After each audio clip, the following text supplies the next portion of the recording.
मैं मां हूं, धरती मां। मेरे एक महान ऋषिपुत्र वाल्मीकि ने कहा है, जननी जन्मभूमिश्च स्वर्गादपि गरीयसी। मानव मुझे जननी कहता है। मैं मानव की जन्मभूमि हूं और मानव मुझे स्वर्ग से अधिक श्रेष्ठ समझता है। मेरा निर्माण करते समय मानव कल्याण के लिए आदि पुरुष भगवान श्री विष्णु ने मुझे एक वचन दिया था, परित्राणाय साधूनां विनाशाय च दुष्कृतां धर्म संस्थापनार्थाय संभवामि युगे युगे। उन्होंने कहा था कि वे संतों की रक्षा और दुष्टों के विनाश के लिए धरती पर अवतार लेते रहेंगे। भगवान विष्णु ने वचन का पालन किया। मानव कल्याण के लिए उन्होंने प्रथम अवतार लिया, मत्स्य अवतार। मत्स्य रूप में उन्होंने वेदों की रक्षा की थी, जो मानव कल्याण के लिए विष्णु के मुख से प्रकट हुए थे। यहीं से जीव के विकास की कथा भी प्रारंभ हो गई। भगवान विष्णु ने दूसरा अवतार तब लिया जब सागर मंथन हुआ। यह अवतार था कूर्म अवतार। मछली के रूप में वो केवल जल तक सीमित रहे। कूर्म अर्थात कछुए के रूप में वे जल से निकलकर धरती पर आए। ये विकास और आगे बढ़ा। विष्णु का तीसरा अवतार था वाराह अवतार, जिसमें उन्होंने वाराह रूप लेकर दानव हिरण्याक्ष को मारा था। वाराह रूप में उन्होंने जल, धरती एवं दलदल पर विजय प्राप्त की। उनका चौथा अवतार तब हुआ जब हिरण्यकशिपु नाम के दानव ने स्वयं को ईश्वर घोषित कर दिया। इस प्रकार भगवान विष्णु ने अपना चौथा अवतार लिया, नृसिंह अवतार। वे आधे पशु थे, आधे मानव। यहां से विकास की क्रिया पूर्ण हुई और मानव रूप में भगवान विष्णु ने राक्षस राज बलि को बांधने के लिए वामन अवतार लिया। पांचवा अवतार उन्होंने तब लिया जब क्षत्रियों का अभिमान अत्याचार की सीमा को लांघ गया। तब विष्णु ने अंशावतार लिया, परशुराम अवतार। और अब धरती पर पुनः धर्म की स्थापना के लिए, राक्षसों का आतंक समाप्त करने के लिए प्रथम बार भगवान विष्णु ने लिया है संपूर्ण मानव अवतार। उनकी बाल लीला तो आपने मेरे संग देखी है। आज बड़ा ही शुभ दिन है। आज मेरे साथ साथ समस्त अयोध्या वासियों के नयन युवा श्री राम के दर्शन का अमृत पान करेंगे।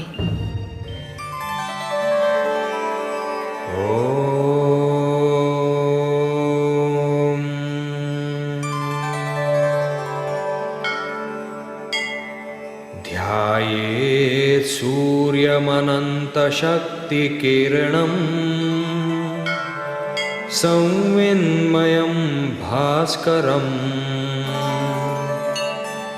भक्तानां भयप्रदं करधृता भोजद्वयं शंकरम्।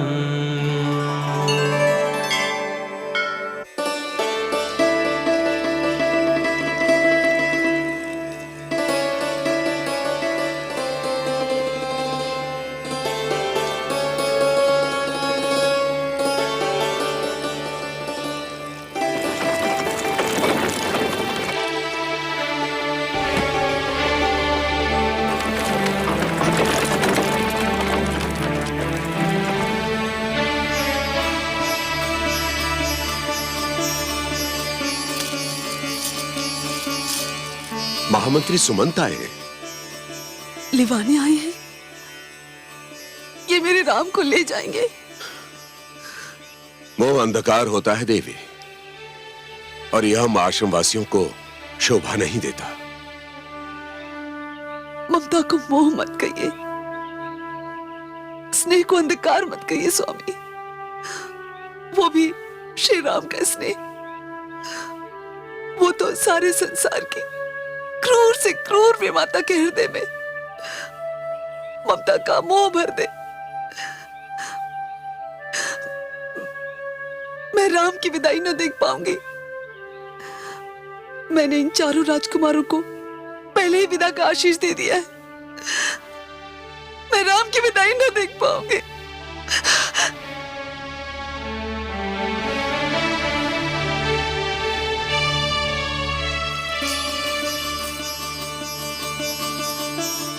कुलगुरु, सुमंत का प्रणाम स्वीकार कीजिए। कल्याणम मस्तु। महामंत्री सुमंत, 4 राजकुमारों के लिए इतने अधिक वस्त्राभूषण? नहीं कुलगुरु, इसमें अयोध्या नरेश की ओर से भेंट सामग्री है। भेंट? किसके लिए? आपके लिए, माता अरुंधति के लिए कुलगुरु। हमारे लिए भेंट क्यों महामंत्री सुमंत? कुलगुरु, आज गुरु पूर्णिमा है। परंपरा अनुसार शिष्य अपनी ओर से गुरु को आज कुछ भेंट देता है। वो भेंट तो मैं अपने शिष्य राम से ही स्वीकार करूंगा महामंत्री। किंतु राम तो आश्रमवासी हैं, वे आपको क्या देंगे? महामंत्री, आप कहते हैं कि राम मुझे क्या देंगे? यदि राम नहीं देंगे तो फिर कौन देगा? वे तो आदित्य हैं, सूर्य है। वो सूर्य जिसके दर्शन मात्र से अंधकार छट जाता है और रात्रि समाप्त हो जाती है। आपने तो मुझे निरुत्तर कर दिया कुलगुरु। इस समय आप हम गुरु और शिष्य के बीच में जो आ गए महामंत्री। आप चारों राजकुमारों के वस्त्राभूषण ले जाकर उनके निवास पर छोड़ दीजिए और शेष भेंट सामग्री महाराज दशरथ को सधन्यवाद लौटा दीजिए। मैं उसे स्वीकार नहीं करूंगा। कुलगुरु, मेरा निवेदन है कि आप इसे अपने आश्रम कोष में संग्रह कर लीजिए। संग्रह कर लूं? धन का संग्रह? मैं धन को जोड़ने लगूं महामंत्री सुमंत? सुमंत, राजा, मंत्री और गुरु को धन संग्रह का लोभ कदापि नहीं करना चाहिए। यदि राजा धन का संग्रह करता है तो उसकी प्रजा निर्धन हो जाएगी। यदि मंत्री धन का संग्रह करता है तो व्यवस्था में भ्रष्टाचार व्याप्त हो जाएगा। और यदि गुरु धन का संग्रह करता है तो प्रजा अशिक्षित रह जाएगी। शिक्षा धनवानों की दासी बन जाएगी। और यह वशिष्ठ, विद्या की देवी अपनी माता सरस्वती को दासी कदापि नहीं बनने देगा, कदापि नहीं। धन्य है ब्रह्मर्षि वशिष्ठ, आप धन्य हैं। क्या हुआ देवादिदेव? महादेवी, गुरु कैसा हो, गुरु की भावना कैसी हो, मैं उसके दर्शन कर रहा था। जब गुरु बृहस्पति हो तो उनके शिष्य देवतागण स्वर्ग के अधिकारी होते हैं, और यदि गुरु शुक्राचार्य हो तब भी उनके शिष्य दैत्य, राक्षस, दानव, पाताल के निवासी होते हैं। किंतु मेरे आराध्य श्री राम के गुरु तो वशिष्ठ ही हो सकते हैं।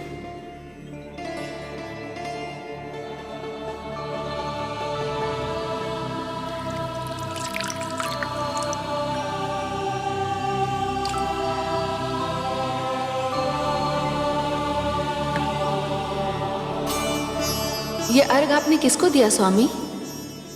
उन्हें जिन्होंने मानवता की व्याख्या करने के लिए मानव रूप में जन्म लिया है, जिन्होंने मानव अवतार धारण करके यह सिद्ध कर दिया है कि मानव सृष्टि की सर्वश्रेष्ठ रचना है। आज एक महान शिष्य अपना विद्यार्थी जीवन समाप्त करके एक महान गुरु से विदा लेने वाला है। महादेवी, आज मेरे राम गुरु पूर्णिमा के दिन अपने गुरु को क्या भेंट करेंगे, मैं इसकी प्रतीक्षा में हूं।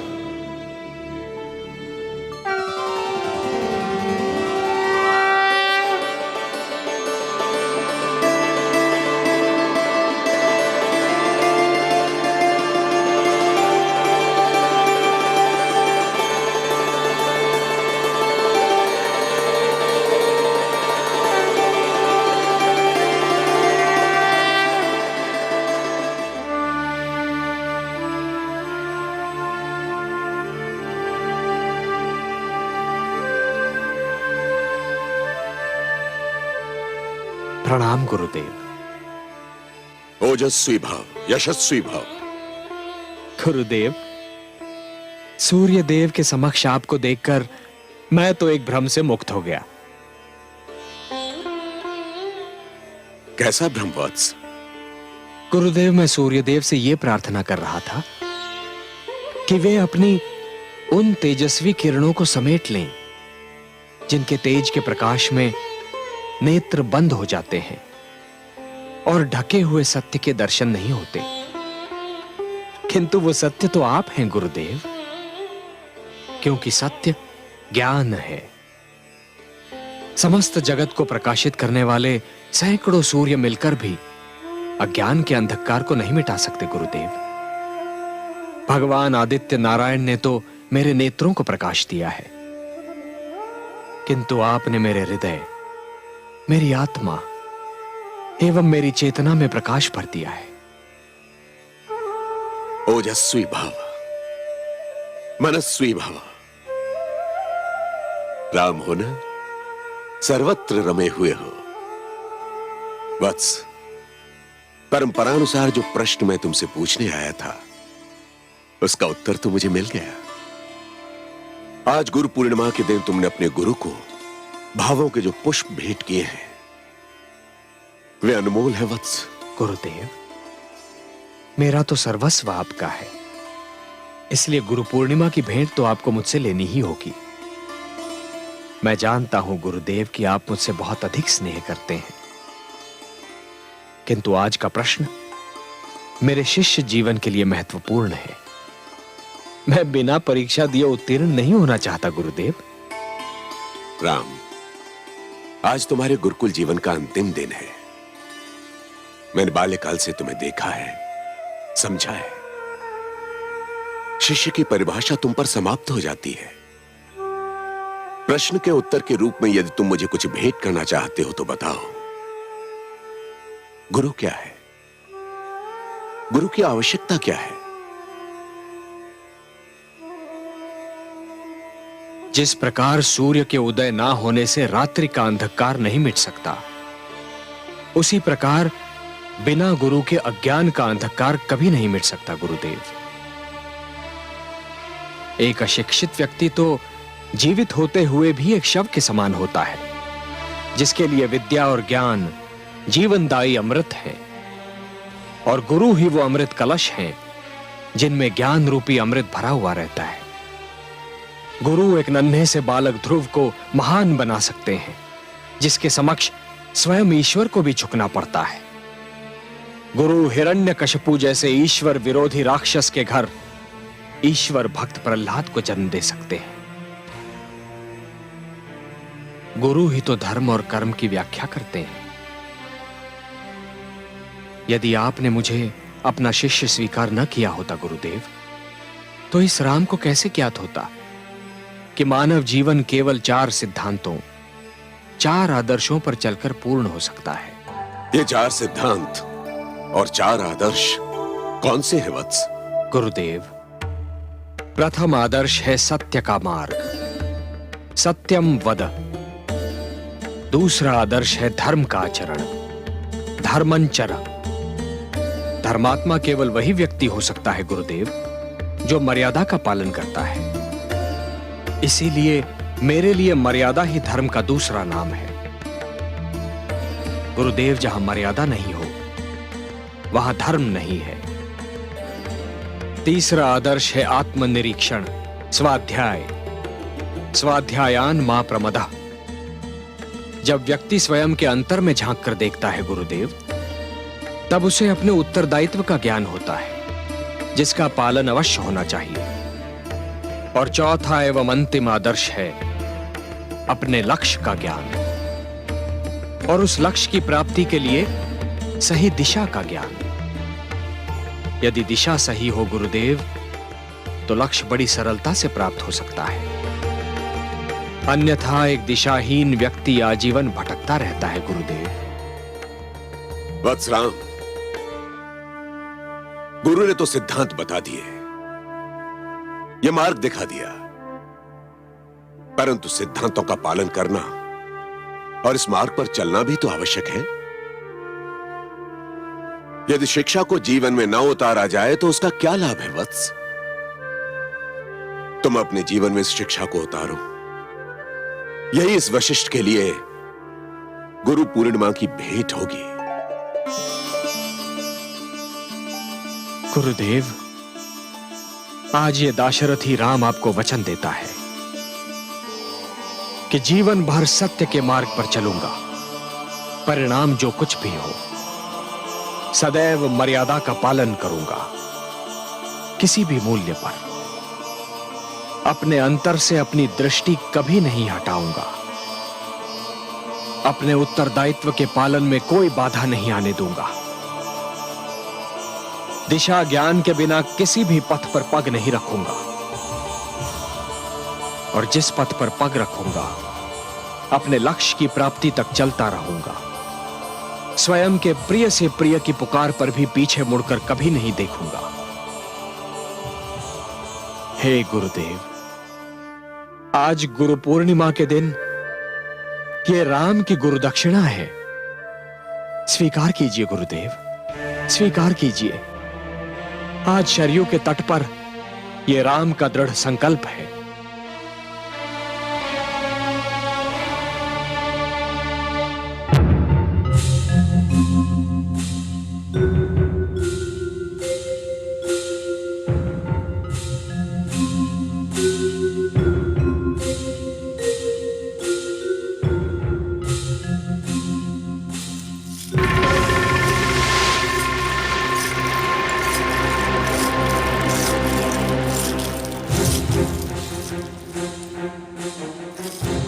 प्रणाम माते। माते, आज आपका पुत्र रावण नहीं, आपका शिष्य रावण आपके चरण स्पर्श करने आया है। आप तो मेरी माता भी हैं और मेरी गुरु भी। पुत्र, दीर्घायु भव। आज कोई विशेष दिन है? हाँ माते, आज गुरु पूर्णिमा का दिन है। मांगिए माते, अपने शिष्य रावण से आपकी जो इच्छा है वो मांगिए। परंपरा है कि आज के दिन शिष्य अपने गुरु को भेंट स्वरूप कुछ देता है। मांगिए माते। पुत्र, मेरा एक ही स्वप्न है। मैं तुझे विश्व विजयी देखना चाहती हूं। बस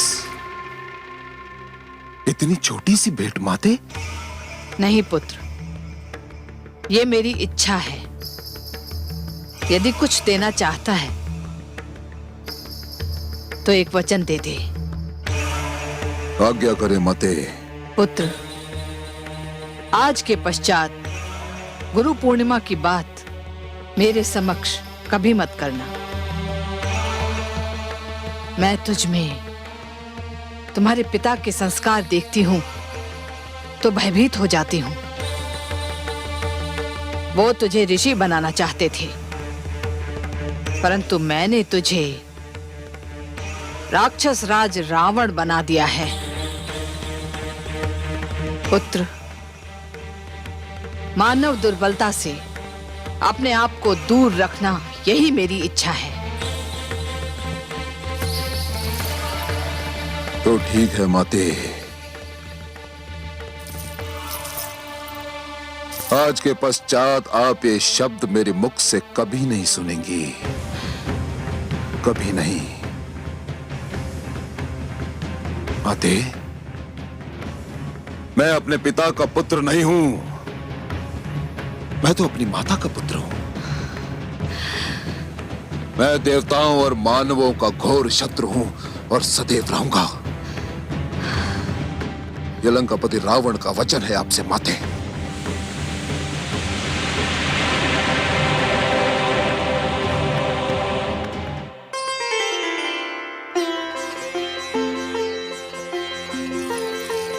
उठो अनुजो, भरत, शत्रुघ्न, लक्ष्मण, आज का गुरु पूर्णिमा का दिन अत्यंत शुभ है। भ्राताश्री, आप हम सब में ज्येष्ठ हैं। पिता की अनुपस्थिति में ज्येष्ठ भ्राता ही पिता समान होता है। हाँ भ्राताश्री, गुरुदेव के समक्ष भेंट स्वरूप मैंने उन्हें यही वचन दिया है कि मैं सदैव आपकी छाया बनकर रहूंगा। जहां श्री राम होंगे वहीं लक्ष्मण। भ्राताश्री, गुरुदेव को अपनी इच्छा से मैंने भी यही वचन दिया है। हाँ अनुज, तुम सब जानते हो मैं तो श्री रामचरण अनुरागी हूं। यदि कोई त्रिलोकी समक्ष समस्त ब्रह्मांड का राज्य देकर भी मुझसे आपको मांगे, यदि आपको त्याग कर मुझे ईश्वर भी प्राप्त हो, तो भी मैं कभी स्वीकार नहीं करूंगा। मैं तो आपका अनुज भी हूं एवं सेवक भी। भारत, मुझ पर तो आप दोनों ही भाव बनाए रखिए। भारत, भ्राताश्री। भारत, शत्रुघ्न, लक्ष्मण। कहते हैं कि शरीर में केवल एक ही हृदय होता है, किंतु यदि कोई श्री राम के वक्ष स्थल को चीर कर देखे तो उन्हें मेरे 3 हृदय मिलेंगे। ये मेरे 3 अनुज।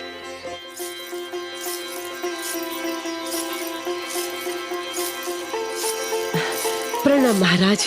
प्रणाम धाय मां। अच्छा हुआ आप मिल गए। कृपया महारानी कैकई को सूचित कर दें कि हमारे चारों पुत्र राजभवन लौट रहे हैं। महाराज, ये तो बहुत ही शुभ समाचार है। आपको बहुत बहुत बधाई हो। मैं अभी जाकर महारानी को सूचित करती हूँ कि मेरे भरत राजभवन लौट रहे हैं। अभी जाकर सूचित करती हूँ।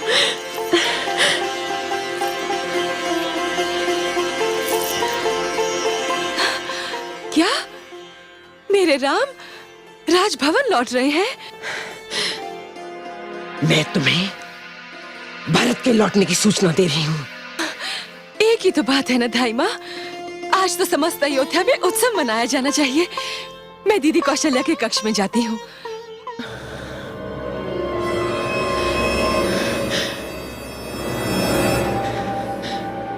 ये नहीं सुधरेगी।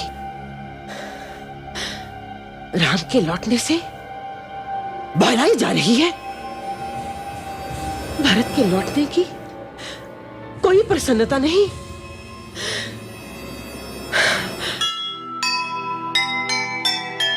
अपने सुत के प्रेम में सुध बुध दी बिसराय,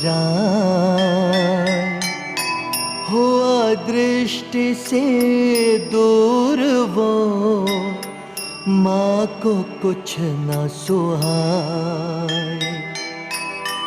एक नाम मन में बसा, भूल गए सब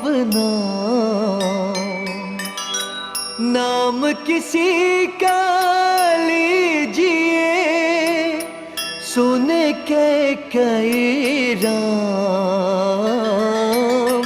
सुने के